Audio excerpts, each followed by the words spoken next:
Assalamualaikum warahmatullahi wabarakatuh. Alhamdulillahi rabbil alamin.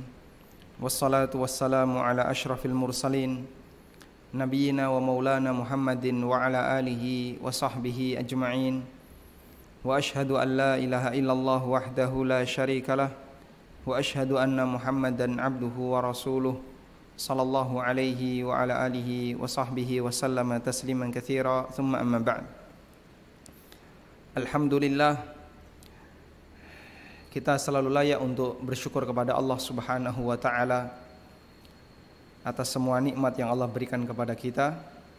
Termasuk di antaranya adalah nikmat Allah berikan kita kesehatan, penjagaan fisik maupun rohani kita. Dan di kesempatan kali ini kita akan mengawali kajian dengan tema yang baru, yaitu pengantar ilmu waris. Insyaallah kajian kita untuk bagian pertama mungkin kita tidak menggunakan alat bantu atau media tulis. Namun nantinya kita akan menggunakan alat itu dalam rangka memudahkan bagi kaum muslimin yang mau belajar lebih serius untuk bisa memahami beberapa contoh kasus yang nanti akan kita sampaikan. Karena seperti yang kita tahu bahwa ilmu masalah warisan itu tidak sebatas ilmu teori, tapi juga perlu ada praktek perhitungan. Sehingga untuk bisa memahami, maka kita perlu menggunakan alat bantu berupa alat tulis. Baik, sebelum kita belajar tentang masalah ilmu waris, terlebih dahulu saya akan berikan beberapa pengantar, beberapa muqaddimah yang perlu kita pahami terkait masalah pembahasan kita. Yang pertama, kajian ilmu waris itu ada dua unsur utama. Kajian dalam masalah ilmu waris ada dua unsur. Yang pertama adalah kajian dari sisi fikih, yang kedua kajian dari sisi perhitungan atau hisab. Kajian dari sisi fikih berarti kita membahas kaidah-kaidah umum yang dijelaskan oleh para ulama berdasarkan berdasarkan dalil-dalil baik dari Al-Quran maupun hadis Nabi SAW terkait masalah ilmu waris. Dan kajian ini insya Allah tidak susah untuk dipelajari karena sifatnya lebih kepada teoritis. Misalnya kita memahami dalam masalah pembagian waris ada kaidah umum bahwasanya jatah ahli waris lelaki itu 2 kali lipat dibandingkan jatah ahli waris perempuan. Atau di sana ada kaidah bahwa warisan bisa dibagi jika diketahui dengan pasti bahwasanya pemilik harta itu telah meninggal. Atau ada kaidah bahwasanya tidak boleh ada wasiat bagi ahli waris. Atau kaidah bahwa ketika orang memberikan warisannya maka diberikan kepada yang terdekat. Jika masih ada sisa, baru diserahkan kepada orang yang mendapatkan asobah. Atau kaidah yang semisal dengan itu. Nah, kaidah-kaidah umum seperti ini sifatnya teoritis, melihat dari sisi kajian fikih tentang masalah ilmu waris. Insya Allah cukup mudah bagi Anda untuk memahaminya. Dan bagian inilah yang paling sering dikaji oleh para asatidzah yang ada di Indonesia ketika mereka membahas seputar masalah warisan. Mereka tidak lupa menyampaikan beberapa kaidah umum dari sisi fikih. Kemudian yang kedua adalah kajian dari sisi perhitungan. Bagian ini lebih sulit karena di situ kita melibatkan bagaimana teknis perhitungan dalam masalah ilmu waris. Sehingga kita nanti akan mengenal ada istilah aslul mas'alah, ya. Bahasa lainnya adalah angka minimal yang merupakan titik kesamaan antara faktor penyebut A, faktor penyebut B. Susah juga untuk dipahami ya.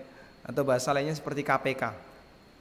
Setengah, seperdelapan, seperenam, kemudian sepertiga. Itu kira-kira KPK-nya dari angka 2, 3, 6, dan 8 itu berapa? Itu namanya aslul masalah. Nah, kita perlu mencari seperti itu.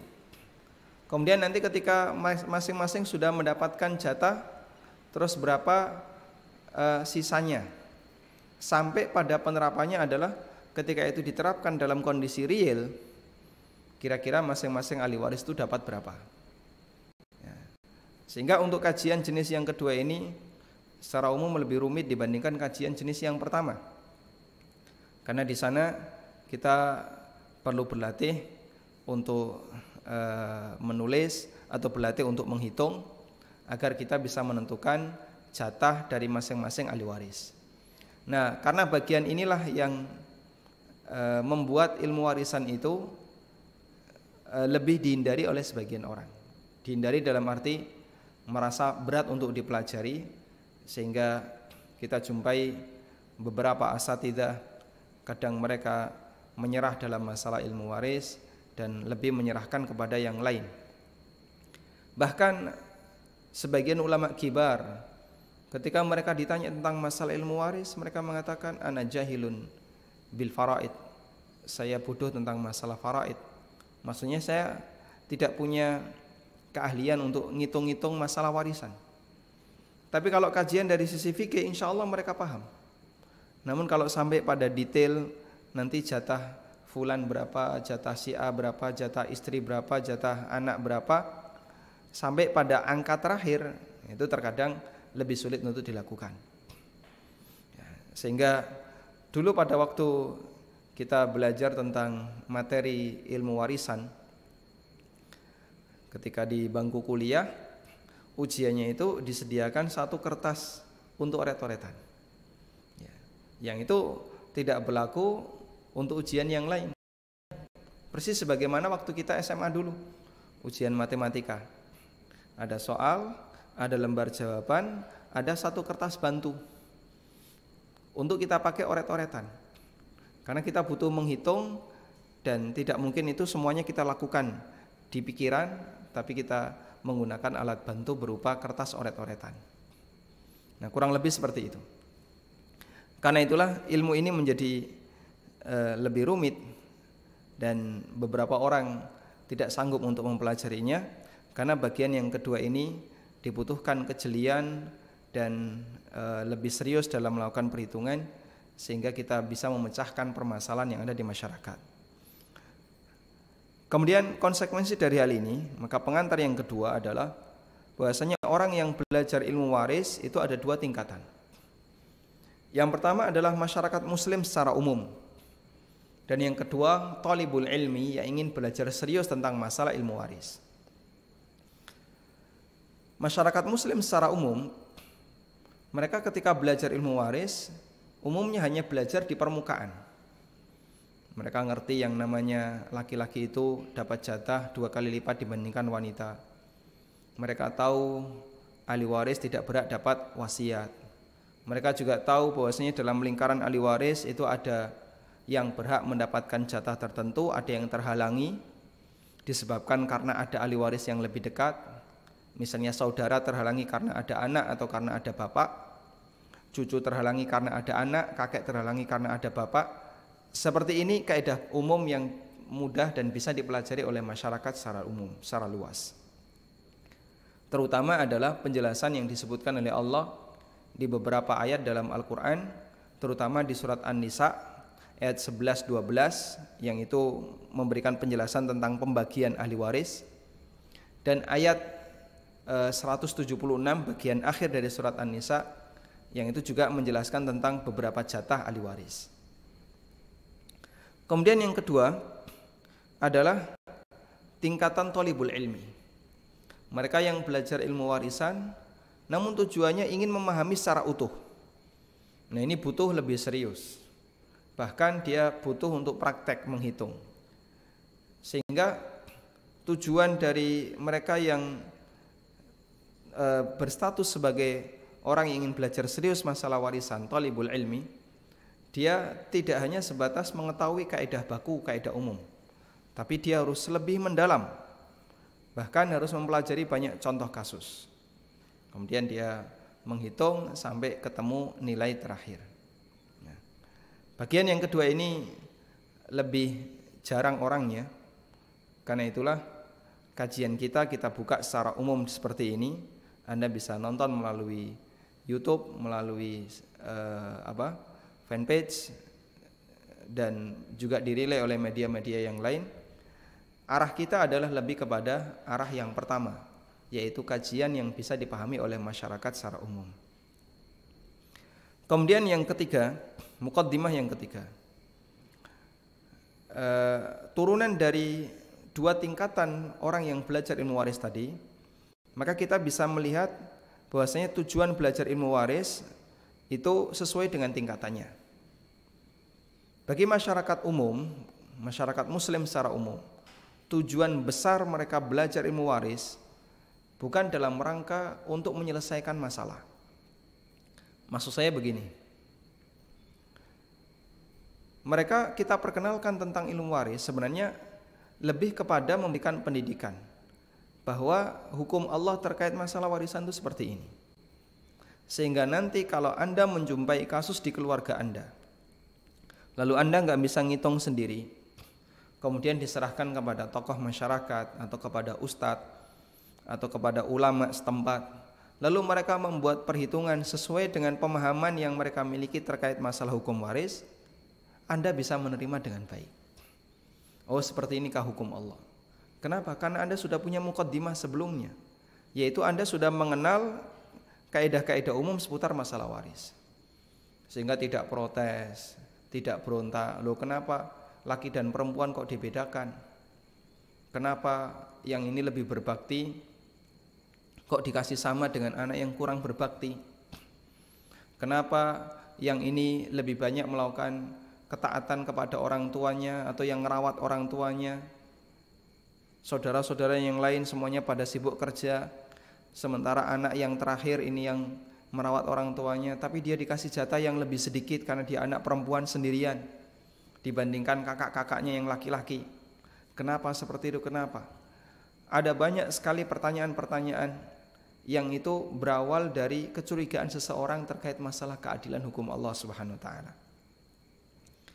Tapi berbeda ketika Anda sudah punya muqaddimah tentang masalah ilmu waris. Anda sudah tahu, oh, bagian ini sudah ada dalilnya. Sehingga kita hanya bisa mengatakan sami'na wa ata'na, kami dengar dan kami taat aturan ini, karena itu aturan Allah. Tapi kalau orang belum punya muqaddimah, belum pernah paham tentang masalah itu, oh mungkin dia ngeyel, dia berontak, dia nggak terima. Loh, kenapa? Oh, saya juga anaknya, cuman gara-gara beda jenis kelamin, terus kenapa saya dapat setengah yang saudara saya yang laki-laki dapat 2 kali daripada jatah saya? Dan itu sering terjadi di masyarakat. Bahkan sampai pemerintah kita dalam rangka untuk mengakomodir setiap potensi sengketa dalam masalah warisan, sampai mereka menyediakan hukum yang berbeda dalam masalah pembagian waris, tergantung dari pihak keluarga yang ingin menyelesaikan masalah waris itu. Ada di antara mereka yang ingin, saya mau hukum positif, ya, maksudnya adalah hukum negara, di mana laki dan perempuan dianggap sama jatahnya. Ada yang saya mau pakai hukum adat, kalau kemudian pakai adat Padang, ya nanti hanya orang perempuan saja, anak perempuan saja yang dapat, yang laki-laki nggak dapat. Ada yang saya mau hukum Islam, dan aneka hukum yang disediakan oleh pemerintah dalam rangka untuk mengakomodir setiap keinginan masyarakat ketika mau membagi waris. Karena ini kan masuk perdata, bukan masalah pidana. Sehingga yang penting pokoknya kamu jangan rame. Itu bagi hakim atau bagi pengadilan yang ada di tempat kita. Namun bisa jadi itu melanggar aturan Allah Subhanahu wa taala. Nah, bagi mereka yang sudah pengantar tentang masalah ilmu waris, tentu pilihan dia hanya satu. Saya ingin membagi warisan, harta warisan orang tua saya, harta warisan saudara saya sesuai dengan hukum Allah Subhanahu wa taala. Ada misalnya seorang istri yang ditinggal oleh suaminya, semua anaknya perempuan, ya, maka otomatis nanti harta yang ditinggal oleh suaminya sebagiannya ada hak saudara-saudara suami atau orang tua suami. Karena anak perempuan tidak memahjub saudara jika tidak ada ayah. Sehingga ketika dilakukan pembagian, loh ini saudara kok dapat, padahal dia tidak satu rumah tangga dengan kami dan seterusnya. Pertanyaan seperti itu kadang muncul ketika orang tidak punya pengantar tentang masalah ilmu waris. Maka sekali lagi kita buka kajian seperti ini. Ya, Anda jangan berpikir kalau ini adalah kajian yang menakutkan, rumit dan seterusnya, tidak. Masyarakat umum ya. Kalau masyarakat umum targetnya bukan seperti punya kemampuan yang bagus dalam masalah ini. Kenapa? Meskipun Anda mungkin sudah punya ilmu tentang masalah ilmu waris, sudah tahu tentang, belum tentu teori ini. Tolong saya dibantu untuk menghitung, atau ketika kajian ini kita buka untuk umum, maka arahnya bukan mengajak Anda untuk ngitung warisan sendiri terkait kasus yang Anda alami, tapi kembali kepada tadi. Tujuannya adalah memberikan pengantar agar nanti ketika Anda menyerahkan kasus itu kepada seorang ulama, tokoh masyarakat atau ustadz, kemudian dikasih jawaban sesuai dengan perhitungan yang sejalan dengan syariat, Anda bisa menerima dengan baik. Muqaddimah yang syarakat. Di sana ada seorang hakim dan di sana ada tokoh agama, ustadz, ulama, dai, dari kasus yang Anda miliki, lalu dia membuat perhitungan. Jadilah hasil sampai detail. Anda perlu ingat, ini statusnya fatwa.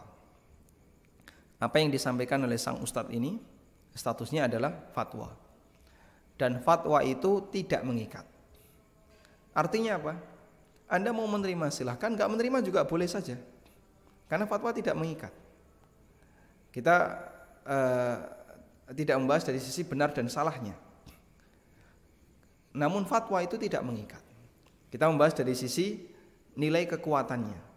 Fatwa itu sama sekali tidak mengikat. Sehingga bisa jadi begini. Ada 5 bersaudara. 4 orang sepakat kita akan menyelesaikan masalah sesuai dengan syariat. 1 orang gak setuju. Lalu 4 orang ini, atau misalnya 5 orang ini beda-beda ya. 2 orang sepakat sesuai syariat, yang 2 sesuai adat, yang 1 sesuai hukum negara.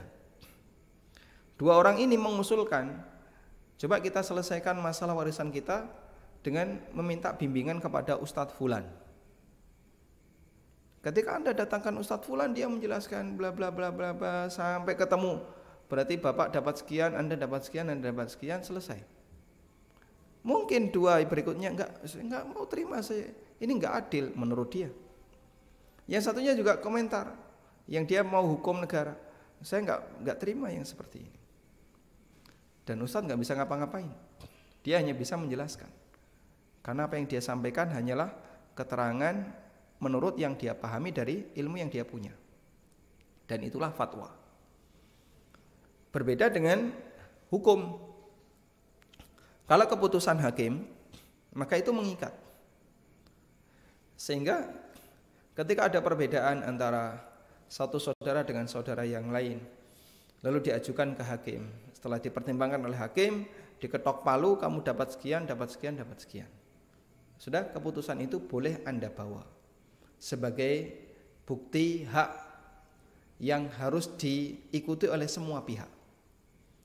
Kalau sampai ada salah satu saudara yang enggak terima dengan keputusan ini, maka Anda bisa laporkan ke aparat. Misalnya Anda dikasih jatah oleh hakim, diputuskan Anda dapat misalnya 1/4.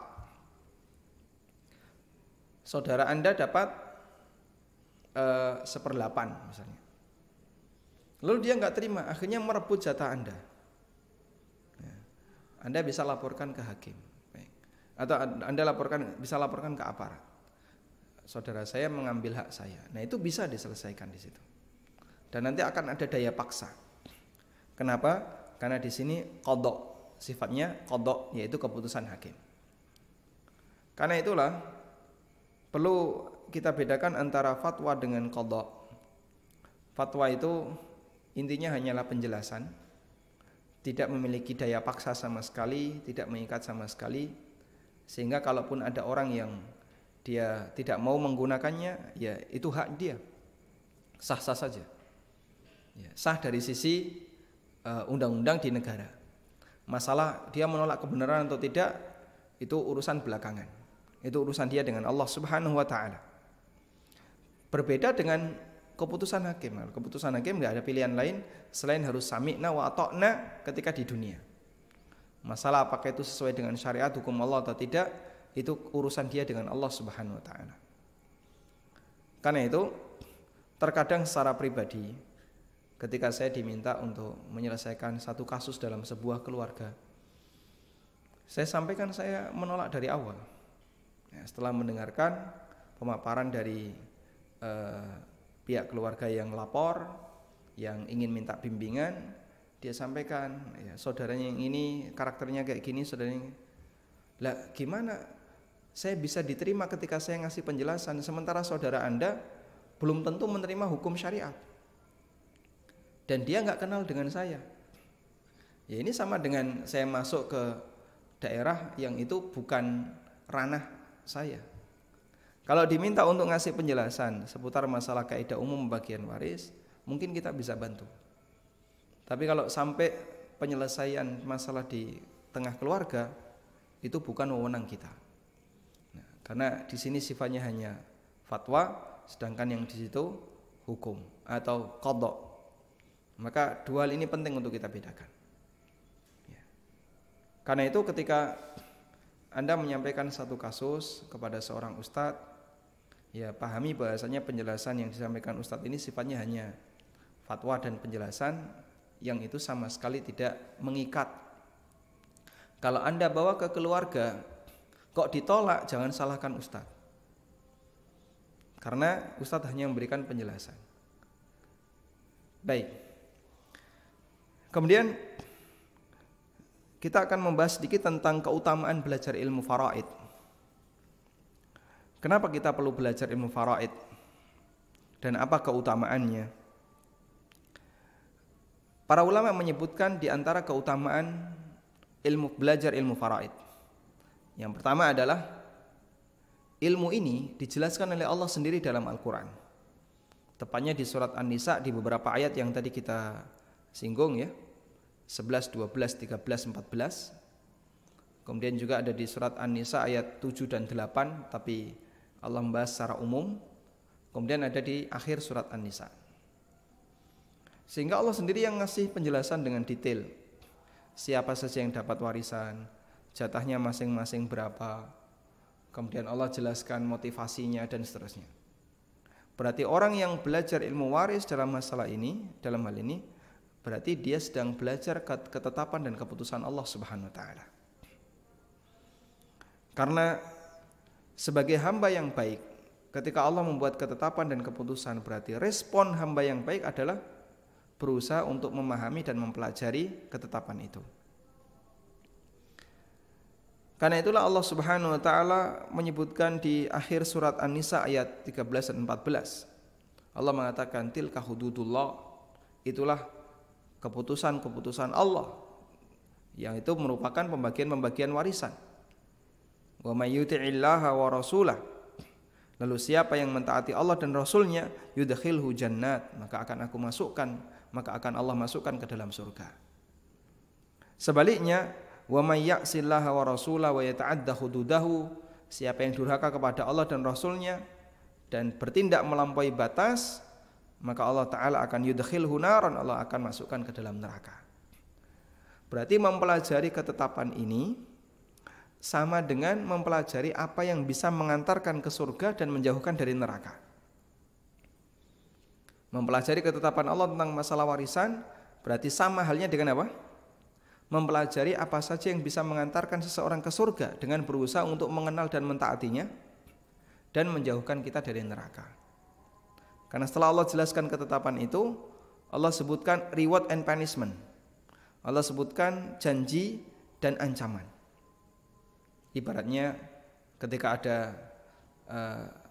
aturan dari pemerintah, siapa yang taat sama aturan ini, dia tunjukkan sebuah buku. Saya telah menulis sebuah aturan di buku ini. Siapa yang mentaati aturan ini, nanti masing-masing akan saya kasih 100 juta. Tapi siapa yang tidak mau mentaatinya, maka akan saya hukum di penjara seumur hidup. Loh, begitu kita tahu pengumuman itu, apa yang akan kita lakukan? Kita akan berlomba-lomba untuk mengenal aturan itu, agar kita bisa mengamalkannya.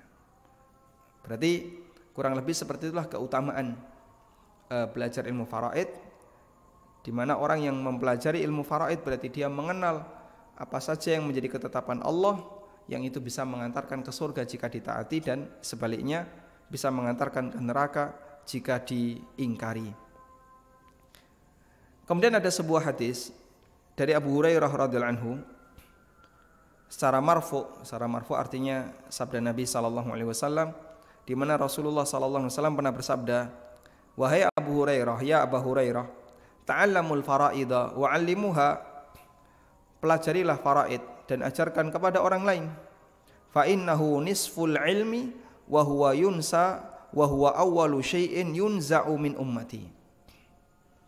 Pelajarilah faraid dan ajarkan kepada orang lain, karena faraid adalah setengah ilmu dan dia ilmu yang paling cepat dilupakan, dan dia adalah ilmu yang pertama kali diangkat dari umatku. Hadis ini diriwayatkan oleh Ibnu Majah, Ad-Daruqutni, Al-Hakim, Al-Baihaqi, namun para ulama ahli hadis menilainya sebagai hadis yang dhaif. Di antara yang menilai dhaif adalah Adz-Dzahabi, Ibnul Mulaqqin, dan Imam Al-Albani rahimahumullahul jami'. Namun sekalipun hadis ini dhaif, tapi para ulama sering menyinggungnya sebagai bentuk motivasi agar kita belajar ilmu faraid. Dalam hadis ini disebutkan bahasanya ilmu faraid adalah nisful ilmi, setengahnya ilmu. Kenapa kok disebut sebagai setengah ilmu? Karena sesuatu itu ketika disebutkan lawannya berarti dia setengahnya. Sesuatu jika disebutkan lawannya berarti dia setengahnya. Karena itulah ada ungkapan qaulul la adri nisful ilmi. Seorang mengucapkan saya tidak tahu itu sama dengan setengah ilmu. Ucapan saya tidak tahu itu setengah ilmu. Kenapa? Karena yang satu tahu, setengahnya enggak tahu. Setengahnya tahu, setengahnya enggak tahu. Atau lawan dari tahu adalah tidak tahu. Sehingga ketika orang mengucapkan saya tidak tahu, berarti dia mendapatkan setengah ilmu. Karena sesuatu itu ketika disebutkan lawannya berarti dia menjadi apa? Setengahnya. Makanya ulama mengatakan qaulul la adri nisful ilmi. Nah, hidup manusia atau urusan manusia hanya ada dua. Urusan hidup, urusan mati. Dan faraid itu terkait dengan urusan kematian. Karena itulah belajar ilmu faraid berarti belajar setengahnya urusan manusia. Sehingga disebut sebagai setengah ilmu. Dan dia ilmu yang paling cepat dilupakan.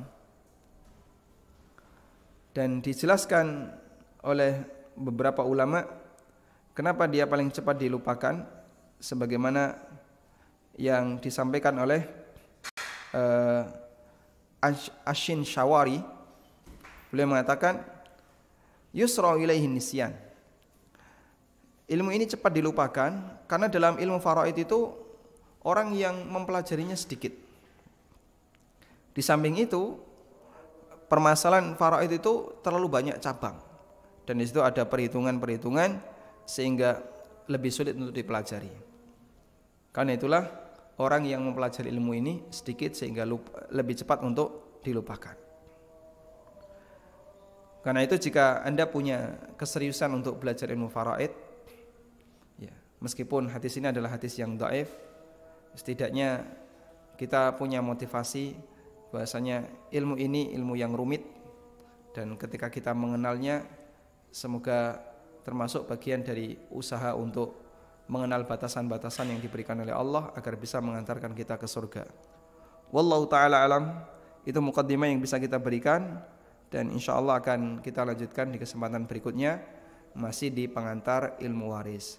Wassallallahu ala nabiyyina Muhammadin wa ala alihi wa sahbihi wasallam, wa akhiru da'wana anil hamdulillahi rabbil alamin. Wassalamualaikum warahmatullahi wabarakatuh.